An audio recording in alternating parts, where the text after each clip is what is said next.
Hello aspirants, welcome to my channel. In today's session we are going to cover Krebs cycle. Krebs cycle को citric acid cycle बोलते हैं और tricarboxylic acid cycle भी बोलते हैं. Now Krebs cycle जो है वो ग्लाइकोलिसिस के बाद की प्रोसेस है, ठीक है. ओनली इन एरोबिक ऑर्गेनिजम्स, ठीक है. एरोबिक ऑर्गेनिजम्स में पायरुविक एसिड बनने के बाद Krebs साइकिल की प्रोसेस होती है. But before jumping into the Krebs cycle मैं आपको कुछ चीज़ें बताना चाहूँगी. जैसे कि अगर कोई ऑर्गेनिज्म एरोबिक नहीं होगा, एनाएरोबिक होगा, तो फिर पायरुविक एसिड से क्या बनेगा या फिर पायरुविक एसिड का फेट क्या होगा. अब एरोबिक में तो हमें पता है कि अगर एरोबिक में कंप्लीट ऑक्सीडेशन होता है, ठीक है, ग्लूकोज का, तो ग्लूकोज से पहले पायरुविक एसिड बनेगा और पायरुविक एसिड से CO2 बनेगा. ये तो हमें that is a clear picture in front of us. But अगर इनकम्प्लीट होगा ऑक्सीडेशन या फिर पार्शियल ऑक्सीडेशन होगा तो पायरुविक एसिड का क्या होता है ये हम पढ़ेंगे. तो जो मैंने ग्लाइकोलिसिस की जो वीडियो बनाई थी उसमें मैंने आपको बताया था कि ग्लाइकोलिसिस ऐसी प्रोसेस है जो सारे ऑर्गेनिजम्स में कॉमन है. अब भले ही वो कंप्लीट ऑक्सीडेशन करते हो, इनकम्प्लीट करते हो या फिर पार्शियल करते हो, सब में पायरुविक एसिड जो है वो कॉमनली बनना तो है. बट पायरुविक एसिड का आगे क्या होगा ये कम्प्लीटली डिपेंड करता है कि रेस्पिरेशन किस टाइप का हो रहा है, एरोबिक हो रहा है या फिर एनारोबिक हो रहा है. इसलिए मैं आपको थोड़ी सी NCERT की लाइंस जो है उनका एक बार रिविजन देना चाहूँगी, ठीक है. यहाँ पे लेट्स पढ़ते हैं, ठीक है. There are 3 major ways in which different cell handle pyruvic acid produced by glycolysis, ठीक है. These are lactic acid fermentation. Lactic acid fermentation is basically lactic acid fermentation is basically partial oxidation of glucose, ठीक है. इसमें क्या होगा, partial oxidation होगा. Lactic acid fermentation हमारे muscles में होता है ना. जब हम एक हेवी एक्सरसाइज कर लेते हैं तब लैक्टिक एसिड बेसिकली बनता है. अल्कोहलिक फर्मेंटेशन ये जो है ये दिस इज एनाएरोबिक, ठीक है, और इसको बोलते हैं इनकम्प्लीट ऑक्सीडेशन ऑफ ग्लूकोज. ये एनाएरोबिक रेस्पिरेशन जो है वो प्रोकैरियोट्स में होता है और यूनिसेलुलर यूकैरियोट्स में होता है, ठीक है. यूनिसेलुलर यूकैरियोट्स मतलब कौन, प्रोटिस्टा, इनमें होता है. एंड प्रोकैरियोट्स मतलब क्या, मोनेरा. तो मोनेरा और प्रोटिस्टा में एनाएरोबिक रेस्पिरेशन होता है. नाउ अब इतना हो गया हमारा फर्मेंटेशन के बारे में पढ़ते हैं. Fermentation takes place under anaerobic conditions in many prokaryotes and unicellular eukaryotes, ठीक है. कौन सा fermentation, alcoholic fermentation. Lactic acid fermentation जो है वो मसल्स में होता है. Okay. For the complete oxidation of glucose to CO2 and H2O, however, organisms adopt Krebs cycle. तो मैंने बोला था complete oxidation of glucose मतलब कौन सी प्रोसेस, एरोबिक प्रोसेस. तो एरोबिक प्रोसेस में ग्लाइकोलिसिस के बाद जो नेक्स्ट स्टेप होती है दैट इज़ Krebs cycle. तो अब लोग आपको इतना क्लियर हो गया कि Krebs cycle कौन से ऑर्गेनिजम्स में होती है, एरोबिक ऑर्गेनिजम्स में जो कंप्लीट ऑक्सीडेशन ऑफ ग्लूकोज करते हैं. Now which is also called as aerobic respiration. This requires O2 का सप्लाई, ठीक है. O2 का सप्लाई लगता है यहाँ पे. Now let's start our process, ठीक है. Let's start Krebs cycle. Krebs cycle मैंने आपको स्टार्टिंग में बताया था, also known as tricarboxylic acid cycle या फिर citric acid cycle. C3 cycle भी बोलते हैं अगर शॉर्ट में बोलना होगा तो, ठीक है. अभी यहाँ से स्टार्ट करते हैं. नाउ इतना मैंने आपको ग्लाइकोलिसिस में बताया था कि ग्लूकोज जो है, glucose is a 6 carbon compound and pyruvic acid is a 3 carbon compound. तो इसीलिए हम लोग ये जो प्रोसेस है ये इंटू 2 करेंगे, ठीक है. 2 मोल्स के लिए प्रोसेस चलेगी. ना यहाँ पे देखो पायरुवेट है, ठीक है. पायरुवेट जो है it is converting into acetyl CoA, ठीक है, एसिटिल कोएंजाइम A. अगेन मैं आपको रिपीट कर रही हूँ, Krebs साइकिल की जो फर्स्ट प्रोसेस है उसमें हमें क्या पढ़ना है कि pyruvic acid is getting converted into acetyl CoA. Now pyruvic acid is a 3 carbon compound और acetyl CoA which is acetyl coenzyme A that is a 2 carbon compound. तो अगर 3 कार्बन से 2 कार्बन कंपाउंड जा रहा है मतलब एक कार्बन एटम रिमूव हो रहा है ना यहाँ से. तो देखो यहाँ पे यू बी एबल टू सी कि देखो CO2 जो है वो रिमूव हो रहा है ड्यूरिंग दिस कन्वर्जन, ठीक है. पायरुविक एसिड से एसिटिल CoA बन रहा है. इसमें क्या हो रहा है, CO2 जो है वो रिमूव हो रहा है मतलब एक कार्बन एटम जो है वो कम हो रहा है.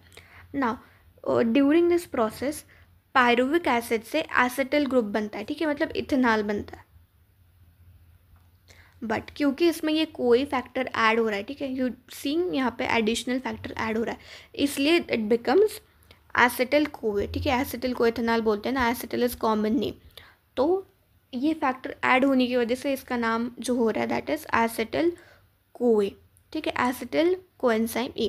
नाउ ड्यूरिंग दिस हमें एक ऑक्सीडाइजिंग एजेंट लगता है जो खुद रिड्यूस हो जाए और दूसरे को ऑक्सीडाइज करे। दूसरे को ऑक्सीडाइज मतलब किसे ऑक्सीडाइज करना है, पायरुविक एसिड को ऑक्सीडाइज करना है। देखो ये काम कौन कर रहा है, NAD+, ये काम कर रहा है खुद NAD+ से NADH+ में कन्वर्ट हो रहा है ना। मैं आपको इसका एक थोड़ा सा बेसिक एक ओवरव्यू देना चाहूँगी। देखो पायरुविक एसिड कुछ ऐसा स्ट्रक्चर होगा, ठीक है, जिसमें 3 कार्बन होंगे और एक एसिड ग्रुप होगा ना। जब ये CO2 रिमूव हो जाएगा तब ये कुछ ऐसा स्ट्रक्चर बन जाएगा, है ना, ऐसा लीनियर स्ट्रक्चर।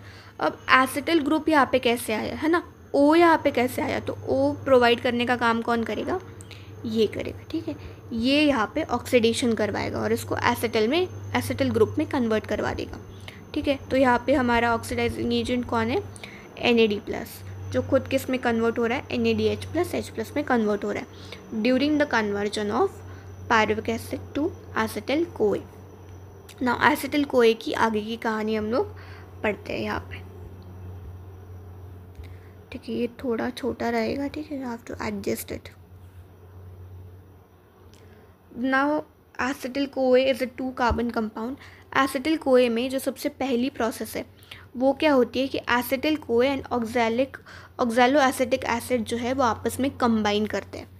देखो यहाँ पे oxalo acetic acid is a 4 carbon compound and acetyl CoA is a 2 carbon compound. देखो सबसे पहले दोनों आपस में रिएक्ट करके एक 4 कार्बन कंपाउंड बना रहे विच इज़ सिट्रिक एसिड, ठीक है। सबसे पहले क्या हो रहा है, एसिटिल कोए और oxalo acetic acid which is a 4 carbon compound and acetyl कोए 2 कार्बन कंपाउंड आपस में रिएक्ट होके सिट्रिक एसिड बना रहे विच इज़ अ 6 कार्बन कंपाउंड, है ना, 4+2 करेंगे तो 6 बनेगा। नाउ ड्यूरिंग दिस कन्वर्जन एक एंजाइम जो है वो हमें यहाँ पे लगता है which is citrate synthase,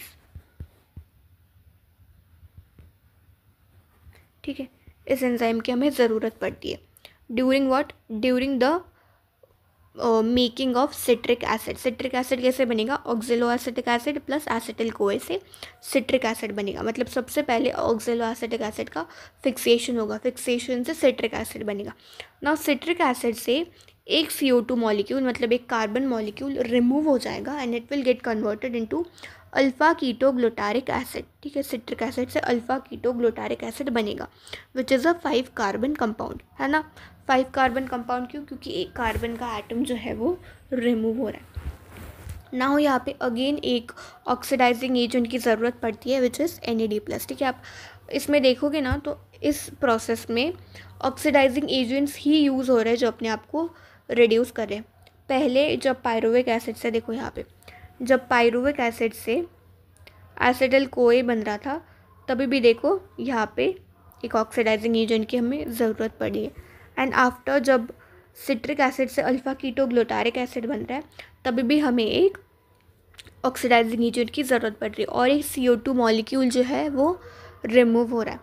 now यहाँ पे और एक चीज़ होती है which is addition of H2O, ठीक है। सिट्रिक एसिड में और क्या होता है, एडिशन ऑफ H2O। यहाँ पे पानी का मॉलिक्यूल जो है ये भी ऐड होता है ना। मैं आपको और एक चीज़ यहाँ पे एक्स्ट्रा इन्फॉर्मेशन बताना चाहूँगी क्योंकि मैंने बहुत सारे कोचिंग इंस्टीट्यूट्स के मॉड्यूल में पढ़ा हुआ है कि वो जो सिट्रिक एसिड साइकिल है उसको थोड़ा डिटेल में बताते हैं। उसमें ये दिखाते हैं कि सिट्रिक एसिड से सबसे पहला जो प्रोडक्ट बनता है दैट इज़ आइसोसिट्रेट और आइसोसिट्रेट से अल्फ़ा कीटोग्लूटारिक एसिड बनता है, ठीक है। फिर से मैं आपको बताना चाहूँगी कि सिट्रिक एसिड से सबसे पहले आइसोसिट्रेट बनता है एंड आइसोसिट्रेट से फिर अल्फ़ा कीटोग्लूटारिक एसिड बनता है। बट क्योंकि NCERT में नहीं दिया हुआ है इसलिए हमें डिटेल में जाना नहीं है, हमें बस इतना याद रखना है कि सिट्रिक एसिड से अल्फ़ा कीटोग्लूटारिक एसिड बनता है। अल्फ़ा कीटोग्लूटारिक एसिड कैसे बनता है, एक CO2 रिमूव होता है, NAD+ जो है वो NADH+H+ में कन्वर्ट होता है और H2O का एक मॉलिक्यूल की हमें यहाँ पे ज़रूरत पड़ती है। Now again alpha ketoglutaric acid जो है it get converted into succinic acid again with the loss of one CO2 and NADPH converting into NADH+H+। Now यहाँ पे और एक चीज़ हो रही है, देखो यहाँ पे आपको दिख रहा है GDP is getting converted into GTP, मतलब यहाँ पे GDP का फॉस्फोराइलेशन हो रहा है, ठीक है, GDP का फॉस्फोराइलेशन हो रहा है, इसमें और एक IP ग्रुप जो है वो ऐड हो रहा है, आप लिख दो IP group and it is getting converted into GTP, मतलब यहाँ पे एनर्जी जो है वो बन रही है, ठीक है। यहाँ पे ये जो GTP है ये अगेन GDP में कन्वर्ट होता है, ठीक है।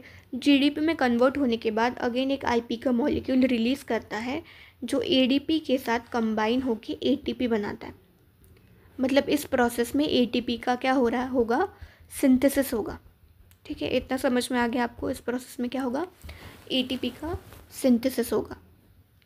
कौन करेगा ATP का सिंथेसिस, GDP, ठीक है। GDP जो है वो ATP का सिंथेसिस करवाएगा। Now succinic acid is a 4 carbon compound, succinic acid get converted into malic acid. अब यहाँ पे NAD+ यूज़ ना होके FAD+ यूज़ होता है और वो कन्वर्ट होता है FADH2 में, ठीक है। Now malic acid and succinic acid both are 4 carbon compound, बस इसमें डिफरेंस क्या है कि FAD+ जो है वो FADH+2 में कन्वर्ट हो रहा है। Now malic acid again gets converted into oxaloacetic acid which is a 4 carbon compound, क्योंकि अभी 4 कार्बन कंपाउंड ही बनना है ना ऑक्सैलोएसिटिक एसिड, तो उस 3 बना के तो उसका कोई फ़ायदा नहीं है, तो 4 का जो है नंबर है ये मेंटेन होता है। अगेन यहाँ पे एक NAD+ जो है वो NADH++H+ में कन्वर्ट होता है। इस पूरे प्रोसेस में देखो एक चीज़ कॉमन है विच इज़ दिस कि NAD+ का कन्वर्जन तो होना है, ठीक है। सारे प्रोसेसेस में, सारे स्टेप्स में NAD+ का कन्वर्जन तो होना है, बस जब सक्सेनिक एसिड से मैलिक एसिड बनता है तब FAD+ कन्वर्ट होता है, ठीक है, तब NAD+ यूज़ नहीं होता, FAD+ यूज़ होता है।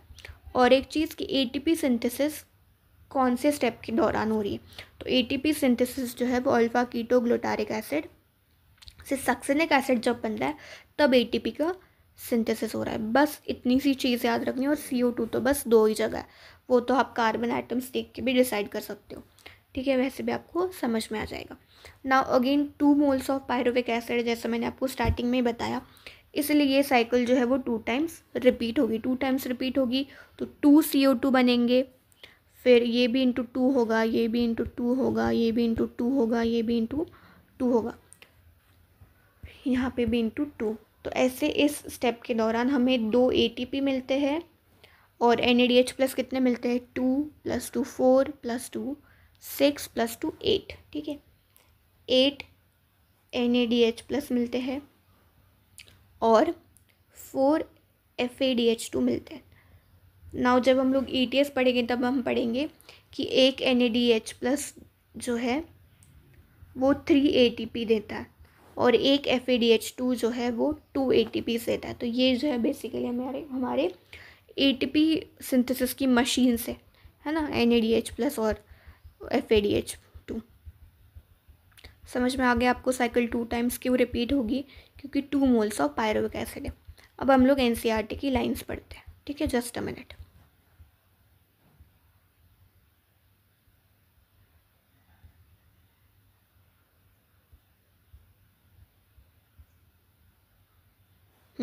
यहाँ से देखो,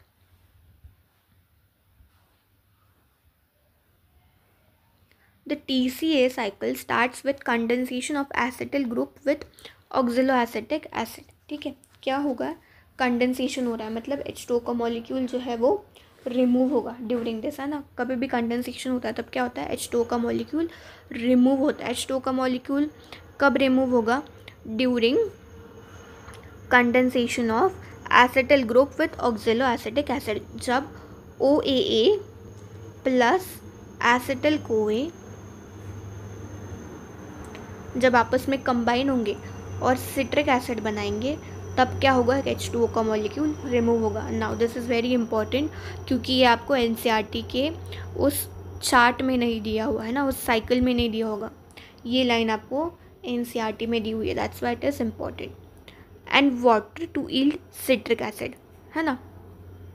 the reaction is catalysed by the enzyme citrate synthase and a molecule of CoA is release. मैंने आपको बताया था कि सिट्रेट सिंथेज एंजाइम की मदद से ये जो है ये रिएक्शन होती है. और a molecule of COA is CoA is released.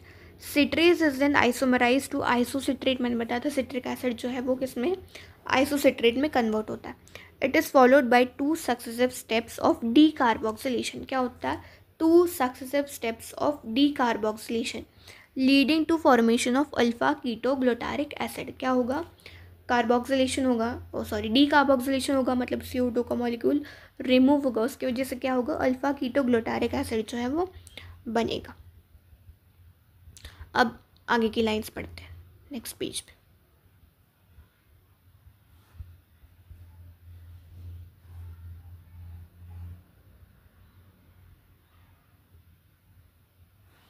वहाँ पे यहाँ पे 2 जो लिखा हुआ है ना, ये 2 जो है, ठीक है, ये 2 सक्सेसिव. ये पहले alpha ketoglutaric acid which is first D carboxylation and second D carboxylation is when succinyl कोए इज मेड, मतलब सक्सिनिक एसिड इज मेड. ठीक है, इसलिए वहाँ पे 2 लिखा हुआ है. एंड देन सक्सिनल कोए. ठीक है, 2 successive D carboxylation. In the remaining steps of citric acid cycle, succinyl CoA is oxidized to OAA, allowing the cycle to continue. ठीक है, succinyl is oxidized to OAA, allowing the cycle to continue. अब यहाँ पे malic acid का formation के बारे में कुछ बताया नहीं, डायरेक्टली बताया कि succinic acid is getting converted into OAA to cycle to continue. Now during the conversion of succinyl CoA to succinic acid, ठीक है, succinyl CoA to succinic acid मतलब अल्फा कीटोग्लूटारिक एसिड के बाद सक्सिनिल कोए बनता है यहाँ पे किसी प्रोसेस में, और फिर सक्सिनिक एसिड बनता है. Now during this conversion a molecule of GTP synthesise, मैंने आपको बताया है ना कि GTP का मॉलिक्यूल बनता है. This is substrate level phosphorylation. ठीक है, सबस्ट्रेट लेवल पे फॉस्फोराइलेशन होता है. फॉस्फोराइलेशन क्यों? क्योंकि GDP के मॉलिक्यूल में एक फॉस्फेट का मॉलिक्यूल ऐड हो रहा है, वो भी सबस्ट्रेट लेवल पे, है ना, इंटरमीडिएट के लेवल पे. इसलिए यहाँ पे बोला है सबस्ट्रेट लेवल फॉस्फोराइलेशन. फॉस्फोराइलेशन क्यों? क्योंकि GDP में एक फॉस्फेट ग्रुप ऐड हो रहा है. In a coupled reaction GTP is converted to GTP. फिर उसके बाद क्या होता है? पहले सबसे पहले GDP से GTP बना, GTP से फिर से GDP बनता है with the simultaneous synthesis of ATP from ADP. तो ADP से ATP कैसे बनेगा? जो GTP से GDP बना है ड्यूरिंग दिस प्रोसेस, GTP से GDP मतलब एक फॉस्फेट मॉलिक्यूल कम हो रहा है, वो किस में आएगा? IP, इनऑर्गेनिक फॉस्फेट में आएगा. इनऑर्गेनिक फॉस्फेट को just a minute ADP combine कर लेगा और ATP में कन्वर्ट हो जाएगा. समझ में आ गया आपको ये लाइन ना? Also there are 3 points in the cycle where NAD plus is reduce to NADH plus. ठीक है, 3 पॉइंट्स. कौन से 3 points? First is this, second is this and third is this. And 1 point where FADA plus is reduce to FADH plus. This point. The continued oxidation of acetyl CoA via the TCA cycle requires the continued replenishment of oxaloacetic acid. ये continue हमें लगता है, इसलिए फिर से बनता जाता है. The first member of the cycle. First member of the cycle कौन है? oxaloacetic acid. In addition, it also requires regeneration of NAD plus and FAD plus. ठीक है, इनका क्या? रीजनरेशन. ये भी क्या? कंटिन्यू लगते रहते हैं प्रोसेस में from NADH and FADH plus 2. अब NADH और FADH ये कहाँ से आए? ये आते हैं हमारे ग्लाइकोलाइसिस से रिस्पेक्टिवली. ना आगे की लाइन पढ़ते हैं. ठीक है, नेक्स्ट पेज पे है वो.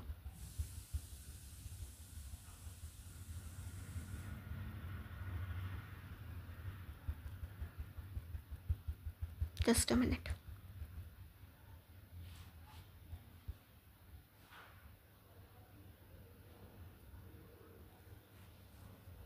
ये हमने पढ़ लिया था.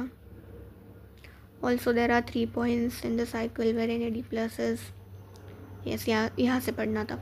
In addition it also requires regeneration of NAD plus and FAD plus from NADH and FADH2 now respectively. The summary equation for this phase of respiration may be written as follow. ठीक है, ऐसे इसको लिखा जा सकता है, इस पूरे प्रोसेस की समरी को. जस्ट अ मिनट, मैं आपको दूसरे पेज पे दिखाती हूँ. देखो ऐसे कुछ ऐसे इसको लिखा जा सकता है. सबसे पहले पायरुविक एसिड, फिर 4 NAD plus 3 citric acid cycle में, और पहला वाला जो है वो during the conversion of pyruvic acid to acetyl CoA, उसमें भी एक NAD प्लस लगता है. फिर एक FAD plus during the conversion of succinic acid to malic acid. फिर 2H2O के मॉलिक्यूल्स, 2H2O के क्यों, मैंने आपको बताया था कि वहाँ पे यूज़ होते हैं during conversion of citric acid to alpha ketoglutaric acid, and also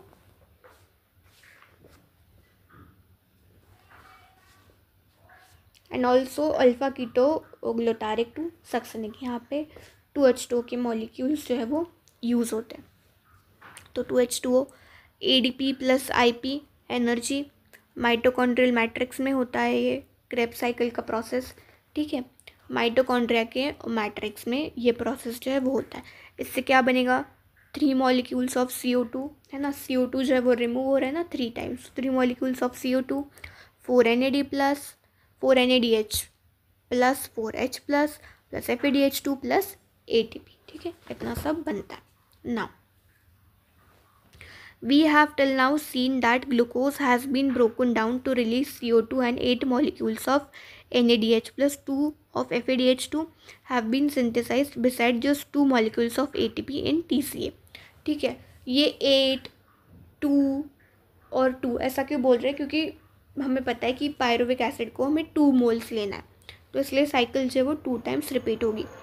You may be wondering why we have been discussing respiration at all. Neither O2 has come into the picture nor the promised large number of ATP has yet been synthesized. Also, what is the role of NADH plus H plus and FADH2 that is synthesized? Let us now understand the role of O2 in respiration and how ATP is synthesized. तो अब you might be thinking कि respiration की process हो रही है यार, O2 कहाँ है इसमें, O2 तो यूज़ हो रहा होगा, बट इसमें अभी तक तो O2 आया नहीं, तो O2 कहाँ पे.